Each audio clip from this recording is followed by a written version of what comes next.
नमस्कार मित्रांनो, मी आलेच होती बाला. इथे गुप्पीमध्ये गणपती बाप्पाचं मंदिर आहे. चला आपण पाहूया.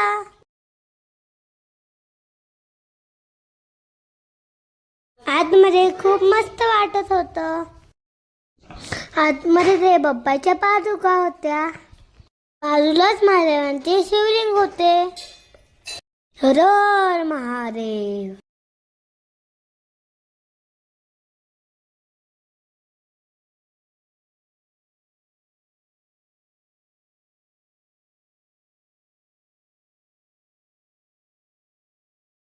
थोडेसे आतमध्ये उंडे मामा होते. मोरस क्यूटचे गणपती बाप्पा. तुम्हाला पण गुप्प्याचा ॲड्रेस पाहिजे असेल तर कमेंट करा.